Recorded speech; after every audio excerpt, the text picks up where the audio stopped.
Yes, Tom Kench is banned away. They really don't like this Tom Kench. They just want it completely off the board. I'm really surprised that they really just want to take this away from the duo of Mickey and Perk. My only suspicion, because it certainly isn't Mickey's isolated performance on Tom Kench, sure.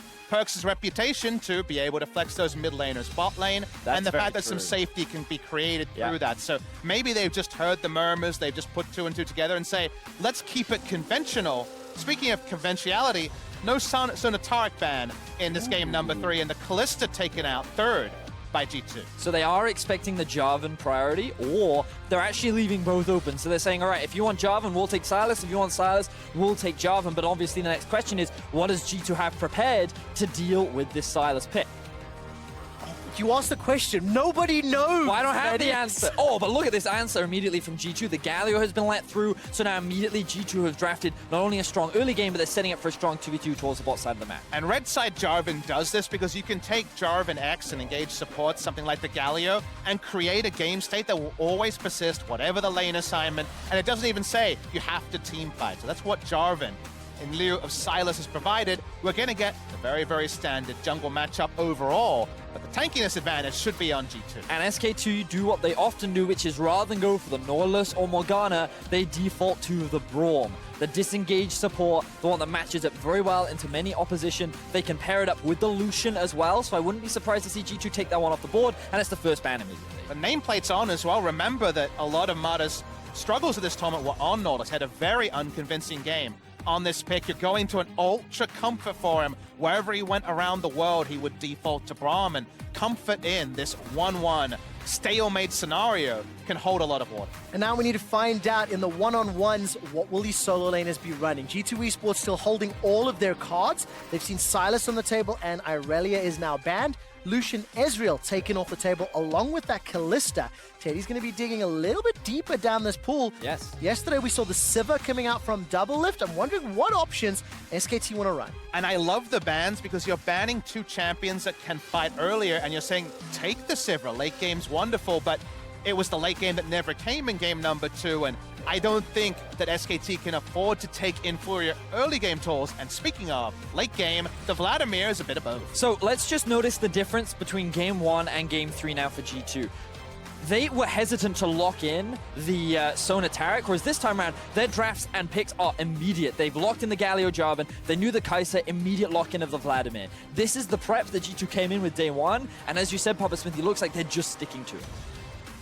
On the side of SKT, after blind pick, it's going to be Kennen and the obvious Sylas first pick here, but 80 carry pick here is interesting. If you pick Varus, you're going to get team fault womboed to death. The Vayne is what they hovered and would have more tools to self-peel. The Varus would be super early game, and you'd have to ride the storm through from the early laning phase. So the risk of running a Varus is that he doesn't have those mobility tools or escapes, so against a heavy dive comp like Vladimir, Kai'Sa, Jarvan, Galio, all the champions locked in, it can be very challenging. And wow, we're actually going to get to see Caps' Azir going up against Faker.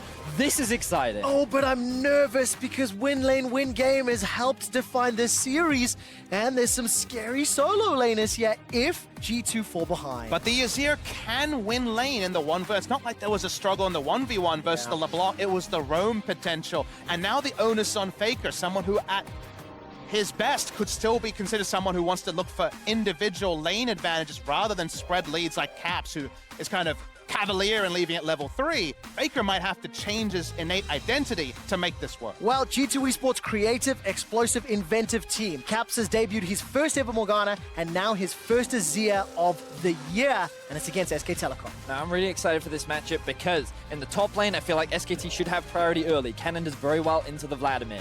In the mid lane, I feel like the Azir doesn't actually have that much wave clear, so Faker should also be able to gain decent priority when you combine his Q with his passive. The bot lane is the one I have question marks around about who gains priority early, when are the big spikes, but the fact that SKT actually have two pushing solo lanes means that Klid should have access to the enemy jungle early, and that's been one of the defining features in allowing SKT to get ahead throughout this tournament. And I'm a big fan of the Varus roam. I think they'll be fine outside of shenanigans level 1. I think SKT need to be just decisive and inventive about their level 1 in game number 1 against Sonataric as they are here. They have a lot of on-paper advantages, but 3 flashes blown alone at level 1, and suddenly the paper's ripped up and it's all up in the air. And of course, game 1, those level 1 kills really going in favor of SKT and helping them accelerate their lead. We saw a little bit of play from G2 toying with some level 1s as the game has, as the series has unfolded. So I want to track their decision making and also then take a closer look at some of these keystones and decision making here.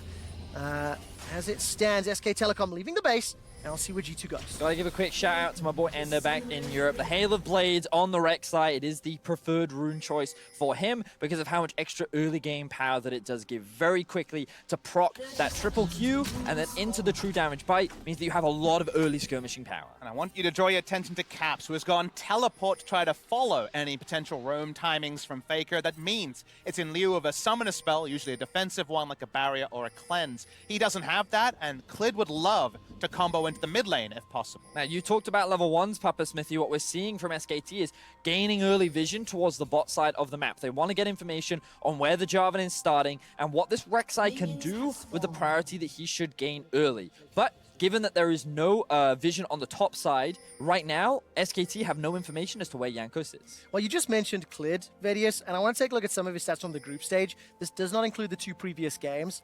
Second highest jungle proximity, second highest kills plus assists, kill participation nearly 90%, and it's an fantastic performance. Game 1, that's what it felt like Clid was doing, but his buy left something to be desired. Again, it's worth knowing that in game number 2 he had less to work with when it came to actually impacting lanes, and the champion was a lot more situational of a ganker. This is where the Clid from MSI 2019 should rear its ugly head if you're a G2 fan, and there are many lanes you could try to hit to potentially get them snowball. And given that we're talking about junglers, I want to draw attention to the minimap. As you'll see, Jankos actually started on his red buff, pathed all the way around behind potential vision, which means that he will not be spotted until now, as he makes his way towards the Scuttle Crab, but the Rek'Sai will not be there in time, as Clid has chosen to do crows. Is likely to launch Clid to the top side to get a 3 camp clear, or could just go for the Raptors and have the level 3 there as well. Wait and see where Clid's first point of ingress is. There should be information available to SKT. There's still level 1, and Jankos was last seen bot lane. All right, Taunt on Samata means Perks gets a lot of damage. Man, that Plasma passive does so much. Red buff, Flag and Drag is available to Jankos, but he doesn't have level 3. Flash and Heal still up for Mata, and he's not going to get dove yet. And if you remember back to the Taliyah Pantheon games in the final, we hold that point in mid lane. All right, take a look. There's the Flash on Burrow. Caps throws his flash down. Not going to get caught out. And he's able to escape with his life, but Mickey may charge the taunt in the bottom lane. I'm holding my breath. That would have been first blood if they were able to get in there because of no defensive summoner. Mickey's going to walk up, but Mata has gone Guardian Heal just in case his lane is camped, like he did against Taliyah Pantheon. Super defensive setup here as they have Cleanse, Heal, and Guardian across the 2 champions. So what we're actually seeing is that in this early game, it is the duo of Perks and Mickey that got that early priority. They didn't leash for their jungler, whereas Teddy and Mata did, which means they got that early level 2, and that's why they have so much control. The problem is with Jankos is that because he went for a level 2 gank, Clid has been able to steal away the Raptors, which you can see now, only 1 left, and he's going to steal away the Krug. So Clid using this early game to deny the Jarvan as much as possible and potentially set up a dive in top lane. Oh, not potentially. There is a dive. Faker's actually teleported in. There is the Sanguine Pool. Wonder's buying some time. Flash is available to him. Jankos may arrive, but it may be too late. First blood is secured by Clid. Now Jankos gets a reply back onto Faker. He's got himself double buffs. Needs to get the cooldowns back if he wants to chase, but instead will just tax the lane. Now we're down in the bottom lane. That's a taunt onto both Teddy and Mata. Cleanse has already been used, and Perks is running for his life. Summoner heals available on both sides, and Ignite was not used by Mickey. SKT first blood. And we get some insights into the setups. The double defensive summoners from Mata tell you they're not going to play bot side. They're focusing top and mid. The TP advantage gets them a trade kill, but only a trade. And as we said in draft, Caps and Faker have agreed to play on the side lanes. Here comes Caps and cleared. Jankos is coming to save the day, looking for the Prey Seeker. Come on, like shooting fish in a barrel. Dun, dun, dun, dun, dun. I'm waiting for the spell. There's the unburrow, and Clid manages to do it. Gets the damage down, sinks in the fangs onto Jankos as well. Here comes Faker as well with the follow-up stun. It's a double. Clid is back. It had to be. Clid continues to brawl, understands that Rek'Sai has the damage advantage early game, And yes, Cinderhawk Jarvan come in and be a bigger frontliner, but Clid's already 3-0. He's doing exactly what everyone asked for. Clid could not have played that better and finds SKT some very important early game kills. We talked about how having Prior with these solo laners is going to be important for Clid. He's utilized this early game beautifully. He's now level 5 on the Rek'Sai, 3-0-0. He is looking insanely strong. This is scary if you're on G2 Esports. They're almost down 2,000 gold. And yes, while a large amount of that is obviously in Clid's pockets, he has yet to shop, still sitting on the machete, still clearing, and he's significantly further ahead than Yankov. And now in a meta with less vision as the years have rolled on, the vision of the game has been less, your jungler's power often becomes like having a mobile control ward. Has his back stopped there, because now wherever Clid goes, how are you going to deal with his entire warrior enchant on first back? Suddenly, that's the same as having ward control because everyone's scared of the Rek'Sai. And what I loved about the play that he actually made in mid was the fact that he interrupted the glide from Captain's E, and because he had no flash, the best that he could do was hope that Jankos could body block. But Clid, with his extremely long cooldown on the E, was just like, well, I'm just waiting for this to come back up. And the moment it was, he turns it into a double. And the double kill was when Clid had no flash himself and was able to keep up the chase and extend for that kill, so did everything right, and now he is the big unknown that G2 is trying to find tabs on. Oh, level 6 now for Clid, 6 minutes He's into a big the deal. game. 2 levels ahead of Yankos for the time being. He's going to use the blast cone to hop over the dragon wall. Now find himself running into Yankos, who just dinged 5. Clid manages to connect with the Unburrow, and Yankos is at least on the right side of the map to prevent any follow-up. You can see Teddy and Mata shoving the wave all the way into the tower. They are level 5 respectively, and the same is true for Khan. So all 3 of SKT's lanes right now pushing into G2 territory. If you're wondering, Clid is 500 gold ahead of anyone on the Rift. Second place, the Cannon on the side of SKT. And that's resulting in a 2,000 goal lead in this early game for SKT right now. We've already talked so much in this series about the team that gets the early lead seems to just run away with the game. And based on how things are going, it's looking good for SKT. But the thing we have to remind our viewers is the scaling on G2. Vladimir, Azir, Kai'Sa. 3 items, or arguably even 2. This team composition in a 5v5 situation is exceptionally strong. I completely echo your point. In the late game, if they run each other 5v5, SKT required to significantly outplay to even salvage a team fight. So if that clock reads 30, G2 will be sitting pretty. Let's see if they can get there, though, because that gold lead continues to grow, 2,200. Yankos, no flash available. Flag and drags to safety over the Rift Herald wall. And while that's going on, he's spotted. Clid is now making his way down to the bottom lane. Now the irony... Ooh, Clid, actually, I don't have time to talk because he's looking for a play. There's no Varus anywhere near, no teleport either. Teleport is available for Khan. Mickey's going to walk in, get knocked up into the air. Look at that! The Queen's Wrath obliterating Mickey. Yep, I held my breath. Manages to escape. The Q was on cooldown. 2 seconds the difference between a casual, and I repeat, casual double kill, or one person getting out there. Clid is just insanely strong. Halo Blades, Warrior, Rek'Sai, level 6. Really, really strong. If you didn't need further proof, that right there was exactly it. It was like a jump scare from a movie. Mickey was like, I wonder if I could ward this. Instantly dead. Yeah, so he's a level 6 Galio. He also has the damage reduction from his W. Don't even know if he gets to use it because he hits him with the Prey Seeker, Q, E. So he used a single Q on top of the Prey Seeker, on top of the E on a second Q and a Smite. Yeah. You could write songs about this Rek'Sai. It's that powerful. And it's going to be up to G2 to somehow control this man. It feels like SK Telecom have, to a degree, lived and died by Clid's success. And when he's able to unlock the rest of the team, they then bring him to the finish line. Feels like he's overdue for a bad game because he's either been amazing or actually pretty competitive in losses. So Yeah. right now, at least, Clid continues to patrol.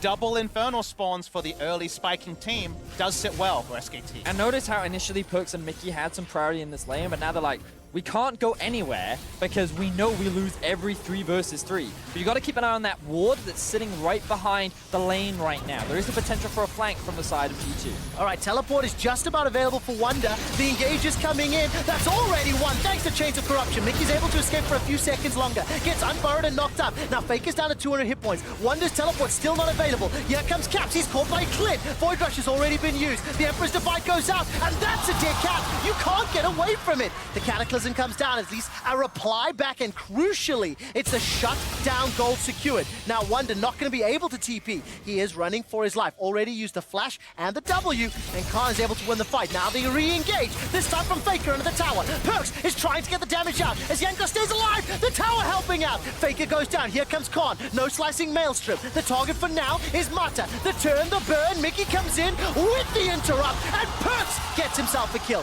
3 for Yankos, 1 for Perks. What started off as a beautiful dive from the side of SKT ends up being countered by a drawn-out fight that G2 are able to buy time for. And it's Yankos that ends up picking so many of the kills up, buys enough time for the team, and I don't even know who came out on top of that. I think overall, G2 will love the spot they found themselves in. Remember, they've got the scaling and a lot of immediate gold injections. A shutdown from Clid is passed over to the enemy. And overall, it just feels like SKT were trying to play completely from the G2 playbook. But by the end, you could see where perhaps G2 had a bit more confidence. Wow. Crazy stuff, but Clid still sitting at 5-1-1 on this Rek'Sai. Still exceptionally strong, and someone that G2 have to respect, but they have their eyes on him right now. And notice that the Azir is sitting in mid lane, could potentially roam down, but G2, they're going to disengage. They don't want to look for a fight or priority around the river as the dragon spawns in a minute. No teleports on either top laner. As it stands, completed Blade of the Ruined King for Teddy, into Thrift Shopping for Perks, and Perks is down 20 CS in that lane. So the next Infernal Drake in 40 seconds could be a big one for SKT. And I'd like to draw the viewer's attention to something that also fits into our chatter about it being early game versus late game here in terms of identity. There's no Gunblade on Kennen. Usually Gunblade against Vladimir allows your staying power in the lane to increase because you can stain through with Harass. This time it's the Proto Belt, it's teamfight initiation, it's getting the game done around Baron spawning a clock. And on top of that, the converse, or the inverse rather, is that Caps is actually running the lethal tempo, and it's going very much towards the high attack speed Azir build, which is very much geared towards the 2-3 items in the late game. He gets those 3 soldiers up, and he does an insane amount of damage. It is still a 2,500 gold deficit for G2 Esports, and Yankos is going to try to even something out. Yep, Faker no flash. Cataclysm is up for Yankos, but with the Rift Herald being summoned in the top lane, Khan will be able to deck a bunch of these turrets. Actually, will just take the whole tower, and Khan will accelerate his lead even further. Zonius will be coming in early, but G2 actually leashed this Infernal down to 2,000. All right, Emperor's Divide stolen away by Faker. The Dragon is going to go low. Secured this time by G2 Esports. Chain of Corruption starts to spread. SKT will easily pick up a kill onto Mickey and Yankos, but it is, of course, at the cost of the Dragon. Add in the tower gold. SKT, I think, will be happy with that. SKT pretty much get everything that they could want because they can likely convert this into more tower plates in the mid lane. Caps runs the risk of getting dived. While he does still have the ultimate, he has to be careful. He does indeed. No flash available to him. Uses the Conquering and Shifting Sands to escape. While that's happening, Teddy and Mata are pushing the bottom lane. They're taking even more plates down there, and it's SKT early game. 5,000 gold. And this is going to be a teleport here from Caps just to try defend. Remember, still no flash, and every time I see Clid step forward, I'm just like, he's going to kill someone. It's just such a fascinating game state, Vedius and Quickshot, because the Infernal plays into how strong this game will eventually get from a team composition point for the side of G2 Esports, but the immediate gold of the plates gives SKT more agency now. So the Infernal really only doubles down on what G2 will have as an inevitability. So SKT just continue to keep up the same game plan, and G2 still pretty happy about an Infernal. And you can understand that G2 decided to go for the Infernal because they noticed that, hey, Rek'Sai's top, he's using the Rift Herald, but because of how quickly he took it and because of how slow G2 were to react, it was very easy for SKT to actually force that fight, get the collapse, and even without Khan, they were confident that they could win out in that exchange. Are we in a situation where the gold lead is substantial enough to believe that this is SKT's game? And the question is, if, you know, where are the comeback opportunities? Obviously, defend and team fight, right, for G2. But there's got to be that breakpoint where the lead is just too insurmountable. I think we're on the precipice, but I think SKT have definitely hit their early timings running, so I think SKT are happy about their position, but they have to reevaluate on kind of a 30-second cadence. Every 30 seconds, have we done enough to move our agenda up more and more? Whereas G2 are not in completely a hole. They are with some kills, they are with an Infernal, and they are able to stick it. So we don't know the answer just yet, but I think SKT overall, I wonder on Varus' next side, do you go Rage Blade to maximize your damage, or do you go a more Malmortius to frontline? I feel like there's advantages and disadvantages to both decisions. Yeah, item breakpoints are kind of what I'm looking for with response to Papa Smithy, because, like, as he rightly says, I think that G2 are at a point where, even though they're at a deficit, once they hit, like, 3 items specifically, that's when I feel they can actually look for fights. But SKT have such a massive lead, they have so much freedom and control to force these fights, and the question honestly becomes, will G2 actually be baited into going for these exchange? Oh, flash for flash. Caps looked for the Emperor's Divide. Faker responded, and he's stolen away the Hemoplague. And just as a final thought, this tournament, more than any in history, scaling has been a dirty word. The scaling comp usually doesn't work, in spite of what the paper might suggest. Well, let's find out. Flashboard from Wonder. He's going to use the Vlad passive and throw down the W. Khan cannot escape, and that's an easy kill there for Wonder, but he expended everything he had. So breakpoints is exactly what we were talking about, and for Vladimir, level 11, with the Proto Belt completed, we can now see that in that 1v1 matchup, things are starting to go in favor of Wonder, and as the game progresses, it's going to keep shifting. Oh, Perks is already blown up. Clid just uses that Queen's Wrath to perfection. Now Caps, Emperor's Divide is still on cooldown. Mickey forced to flash over the wall. Justice Punch to safety. Uses the stopwatch to avoid the Void Rush. Not going to go down yet until Teddy finally cleans him up. Now Yankos, he uses the stopwatch. Hemoplague thrown down. Remember, Faker stole that earlier. He's going to escape with his life. Yes, Wonder got the kill, but it's Perks and Mickey that got dunked in their own jungle. And it's Clid that is the player that we keep watching to help SKT maintain this lead. 7-1 and 3, 100% kill participation so far for the SKT jungler. This guy has been on a tear in the early game, has the Black Cleaver completed, and as long as he is still on the Rift, G2 are going to struggle to find ways back into this game. And you can see that he's handedly ahead of everyone else in the Rift. Remember, he doesn't trade in lane and get damage numbers. This is purely from his gank time. It's very rare a jungler has the most damage done by this margin. Well, when you've got 7 out of the team's 10 kills, I think that will skew it just a little. But yes, the point still stands. Very rare for a player at this caliber, at this level, to have this amount of impact. And now with the Black Cleaver to back it up, I mean, just look how quickly Perks dies. So Perks has no vision on this side of the map. He gets spotted out because of Clid's Tremor Sense, and he immediately gets blown up, and it costs Mickey his life as well. So honestly, that was just greedy pathing from Perks, face checking an area of the map that they really shouldn't have. And then the problems spill over to the other members. He gets away, has stopwatch, but unfortunately, the cavalry are there. So definitely, it was the dominoes falling, but they were set up by Perks' kind of lazy exit from the base. And for me, one of the... Wait. Slicing Maelstroms just come up. Wonder will get stunned. We'll get a big chunk of heal from the Hemoplague and bring it back to 50%. And with these items, remember, no Gunblade, Proto Belt. It's a Kennen built for teamfighting. It goes back to the old analysis of Vladimir outscaling Kennen in the 1v1, and that's the best news story for the side of G2. Now, the Morellonomicon has been completed on Khan, so having that healing reduction will definitely be a little bit more valuable in the 1 versus 1. But with regards to the rest of the map, SKT is still maintaining control, and we can see Yankos getting pushed further and further out of his jungle as Clid pushes this vision line up even more. All right, first tower secured by G2 Esports in the top lane at the cost of the mid lane and the Infernal. That's 2 Infernals for SK Telecom. 6,000 gold lead for the time being.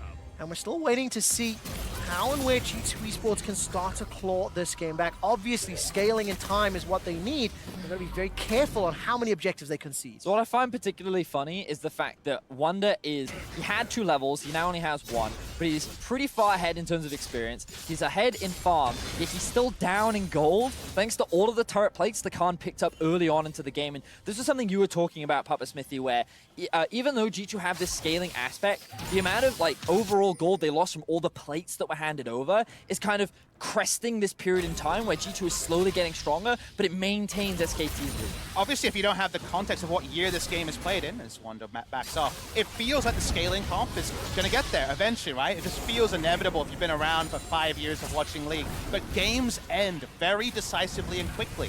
game states where no Baron is down leads to game over 2 minutes later, and that's why the scaling comps that come online in 30, our average game time is less than 30 for a lot of these particular parts of this tournament. Yeah, let's see what happens if G2 can find any options here. Mata was trying to get some wards into G2 jungle. Yankos steps all the way forward and unable to find anything just yet. But one of the benefits that will come up is that Shurima's Legacy Sundisk, the tower that Caps can bring up, will allow them some additional time to stall this game out. It's 20 minutes in, but Caps is dead. He's going to get caught out. No! He escapes the eventuality. Klid's Void Rush, I didn't see that one starting. And he does end up picking up kill number 8. And Caps isolated once again. Klid finds the pick. His hunt was successful as one of the big wave clear tools has now been taken. SKT pushing in 2 waves, and they are utilizing this early gold lead beautifully. Caps positioning like he's an assassin, but getting assassinated by the jungle Rek'Sai.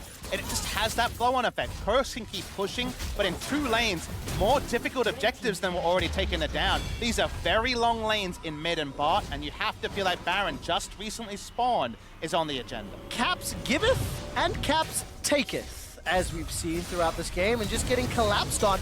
Feeling comfortable, there's a few G2 members around, but it's simply not enough. He knows there's no lane ward behind him, but he has no red side control, and if you're maybe hanging around close to your blue buff, perhaps fine, but just too bold down the mid lane, and like you say, Trevor, taken down where he stands. All right, Wonder now going to get jumped on by Khan, who's got a needlessly large rod and that stopwatch.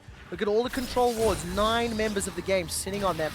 Wonder got himself 2 needlessly large rods as well as the Fiendish Codex and Amp Tome. So we're getting close to 2 items here for G2, but they are still 7,000 gold down. So, you know, that 3-4 item spike might be what they need to come back. All right, ladies and gentlemen, if you're unaware of SKT's next objective, just have a look at their inventory and you will notice a lot of control wards. This is typically what you invest in when you have your eyes on the Baron. You want to invest a lot of vision, denying initially all of G2's wards, and when they come to contest, you then go back to the Baron and you clear them out once again, forcing G2 to either reset or face check into Fog of War. And because of how strong they are, SKT want to fight. SKT want to force G2 to come to their turn. And SKT definitely have the walk-up advantage on the red side jungle where they need that deep vision to get Baron. However, the biggest flow-on effect of this Baron dance is if they can draw Wonder's teleport, it gives Kennen a lot of time to split push. So even if all you get is the Vladimir's TP, we've already seen Vlad winning trades 1v1. That's already an objective because then it suddenly amps pressure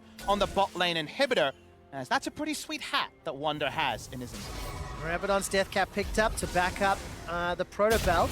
Klid is going to use that Blast Cone to get to safety, and if SKT had taken just 1 or 2 more steps forward, you have to feel G2 would have pulled the trigger. They're in full defensive mode. Wonder's going to be collapsed on. Look at the vision here. One member of SKT is spotted, and I think Wonder hasn't yet backed away. He actually threw down the Chemo Plague. Now going to teleport. This is the call for Baron. G2 Esports are going to try force this one away. Chemo Plague stolen away by Faker. And look, SKT, they got the TP at no real cost. Exactly. Klid and Faker have too much threat with just the Hemo Plague and Klid having so many defensive tools. Purpose is recalling. Kind of a lazy spot, but won't be caught.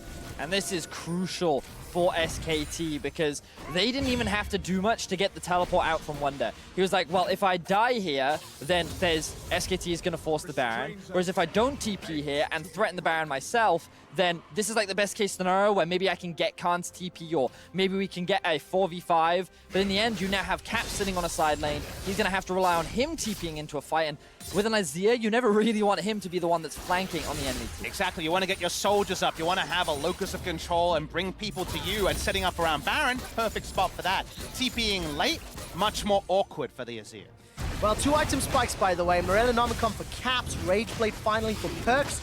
The question that you asked for Teddy, Rageblade and no Hex Drinker.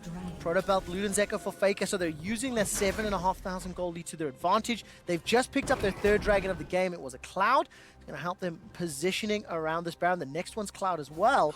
And it's all SKT all day, and as long as they play this Baron fight well, they have all the tools they need to win the game. And I love that you point out the Hex Drinker timings, because in a different game where there wasn't so much gold loaded onto the Varus, that's the item that would have been passed up to get your 2-item spike. They wouldn't have had the ability to walk up. Speaking of walking up, Mickey's, of course, very squishy. He is indeed. Hemoplague's going to do a lot. Mickey finally forced a flash. Justice Punch to safety. Faker's not going to be able to connect.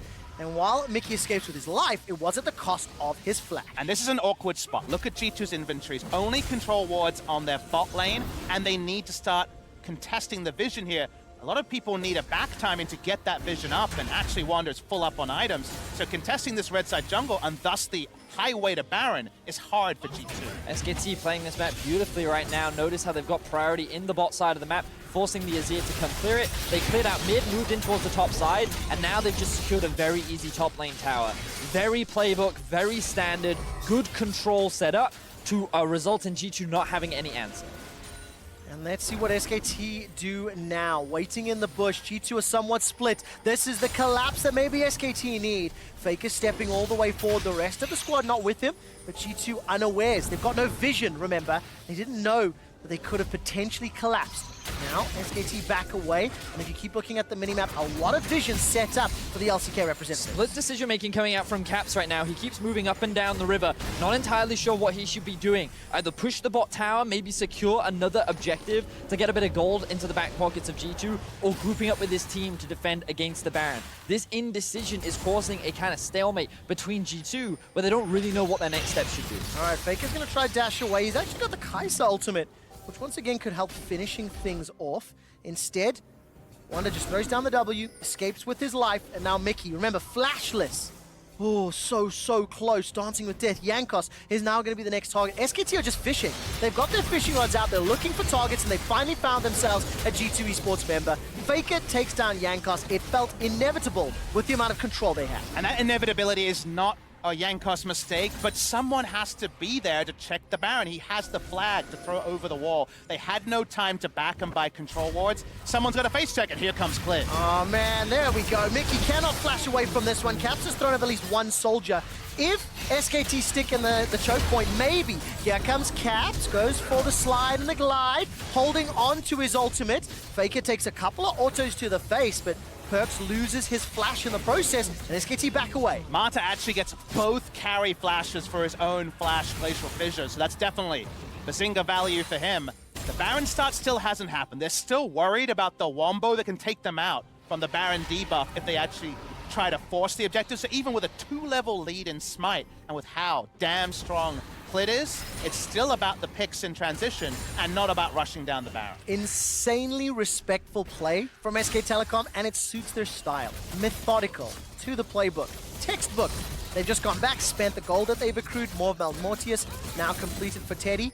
But fortunately for G2, the Baron vision has been cleared out. Yes, you conceded a few kills, but crucially, Baron not yet secured, and Wonder's teleport is nearly available. Level 16 is kind of what you're looking at if you're a G2 fan right now. Unfortunately, that front line of Jankos is very squishy, and Mickey currently sitting at 0 and 5 means that should the fight start, it's going to be very easy for SKT to melt through this front line. So a lot of the focus will now be drawn onto Wonder, one of the big carries of this team that has helped carry them through the regular season of the LEC. Very close to that level 16 mark, has the Void Staff completed, and on this Vlad, he's only going to get stronger. They're going to need the double Void Staff, because look at this, it's double completed more, and of course the overshield from the Braum as well on the Locket of the Iron Solari. So given all of that, the Void Staff is needed, so it does change those timers once again.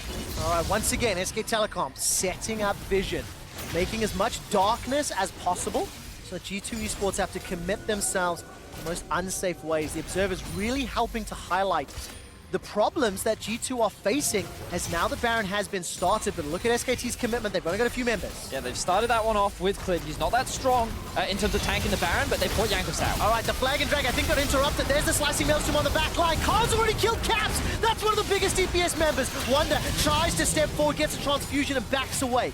Now, the only option here for G2 maybe is a Baron pit play, but it's so risky. Khan with a beautiful ultimate splits up G2, and now SKT looking for more. All right, Jankos is going to get caught up. Wonder steps all the way forward. Hemoplay gets so many members. He manages to get the pop from the E. Now he's turning around. Transfusion's up. Perks takes down Faker. Wonder Protobell's forward. That's another reply. But look, the CC and the damage.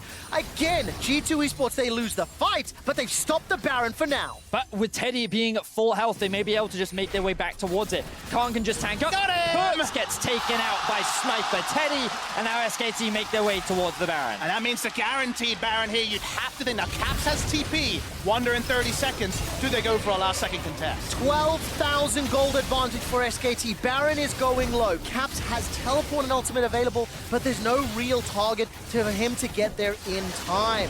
SK Telecom secure the Baron, they secure the kills, and they might be securing their second win of the series. And it's just such a beautiful setup by SKT around the Baron. It's a multi-pronged setup. It involves enemy vision and exhausting it. Sort of thing you could watch as a tutorial, because the amount of picks over the course of the 4 to 5 minutes we watched the Baron dance just injected more gold to keep forward those times where in competitive fights they have just enough magic resist to take standing fights as they come. And it's a beautiful demonstration of well as how to not let a team scale, right? Like, you notice that G2 are constantly forced into making decisions.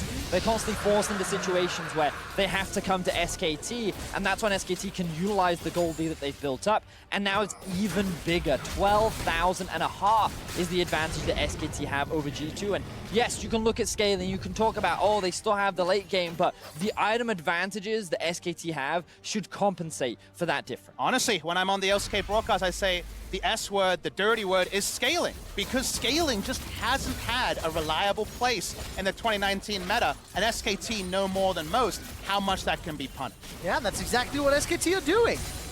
They've got such a fantastic position. 4 Dragons at 30 minutes, gigantic lead. And for G2 Esports, again, a few small mistakes here and there, and just some very, very good proactive play from SKT and Clid specifically. It's just pushing G2 to the brink. Now, there is one small advantage, is the fact that the inhibitor turrets this time are still standing. But the question is for how long? Faker's going to steal himself that ultimate, the killer instinct, and now the towers. Look, towers are being pressured in all 3 lanes. Yeah, but Kennen has to respect the Vladimir to some extent. Here's the TP coming through. They're going for an all-in. All right, they are indeed. Caps and Wonder going to try to run him down. Flash is available for Caps in a few seconds. It's not up yet. Slide and the glide. There's the Emperor's Divide as well, but at what cost? Bottom tower for the inhibitors down. The inhibitor will be secured as well. SK Telecom considering pushing in, but this is a 5v4. Once the recalls come in, Wonder actually teleports for this one. Use the Hemo Plague in the top lane, and Nexus turret falls. Teddy's Chain of Corruption is on cooldown. Wonder's going to continue chasing. Here comes Yankos. Cataclysm available to him. It just feels a bit desperate for G2. SK Telecom push to the brink of safety and pull it back with even more. G2 do what they can to just buy more time, and they realize, you know what? We're not going to be able to defend the inhibitor for long enough. We have to make a play. And the easiest place to do that is onto Khan, where one of the teleports is. They invested so many ultis into it that I don't even know if they could have gone for that trade. And meanwhile, Caps is just losing his life in the end. Yeah, the Void Rush was good. The reply flash, though, now Caps throws down the passive. This will get the teleport out of Faker, and Perks will arrive in time. So very, very, Blue Suede Shoes steps there from Caps to stay alive. Pretty significant that he actually blows Faker's teleport. It was a 2-0 teleport advantage. Now only Khan has his up. Sun turret allowed him to walk away and saunter away, but the flash being down means no future aggressive plays from Caps. Kind of predictable given there's no Zonias to go for those Azir Sex plays. And remember, the SKT, they don't need to look to try and end the game right now. Their next objective will be this Baron. They've secured the bot inhibitor, so now they'll just keep maintaining pressure in both mid and top and zoning vision away. Do exactly what they did before to secure that objective, and then they can look to end the game. And of course, please don't take what I'm about to say as disingenuous. This is SKT's game to lose. They're in a fantastic position, but we have hit 3 or 4 items for all of G2 Esports. Hourglass now for Wonder, Void Staff for Caps, Hurricane for Perks. The problem is they're staring down a 13,000 gold deficit, no Nexus turret in the bottom lane, and super minions. So they have to win multiple back-to-back flawless team fights to claw this lead. But our early game analysis for G2 fans was if it was 5v5 fights and the clock read 30 or more, then they should feel confident. Okay, tempered, yes, an asterisk, but there is still a future where G2 fight their way out of a very awkward position. Well, let's see if they can do it, because there's no room for error. 1 minute 20 for Mountain, 1 minute 50 for Baron, and I feel like SKT have used the pressure of objectives just so well.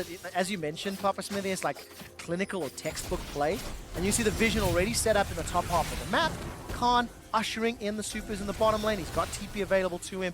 So SKT have got a lot of options to work with. I think SKT are playing some very clean and methodical League of Legends. I think that this is the best showcase of this textbook playstyle, and typically we would praise G2 for being the team that would rip a page out of the textbook and do something crazy. When you're trying to set something up, they would go for the play. Oh, they're actually going on to Teddy right now. They are indeed. Flash is available. Teddy has used it. That's Mickey's ultimate. Slicing Maelstrom, though, has done so much work. Yankos and Caps are obliterated. The page was ripped out the textbook, and it said, oh gosh darn, this could be the game. Wonder's going to get jumped on by the Void Rush, and then throws down the Chemo Plague onto 2. Stays alive just a couple seconds longer. Perks is the next target. He flashes over the wall. Khan's going to try chase, but he's got no flash available to him. Wonder still stays alive. The transfusion and the Hemo Plague kept him alive so long. Protobelt goes forward. Tides of Blood is doing work. Needs another transfusion. Hourglass buys some time. That prevents the stun. That prevents the death. Now Perks will get shut down by Clid. And Wonder steps forward. Look at the Nexus. Sumata. Sanguine Pool is thrown down, but the Nexus is being focused. SK Telecom lead the series 2-1. And that's one way to do it, guys. Tactical inting, stand forward, be a tasty Varus. Oh, so tasty. He had his summoners, he had everything up, and that was exactly the bait that G2 took and the one that accelerated their demise. Sorry, I think that has to be added to professional lexicon. Tactical inting. It's like a zoning ultimate. It's on that tier.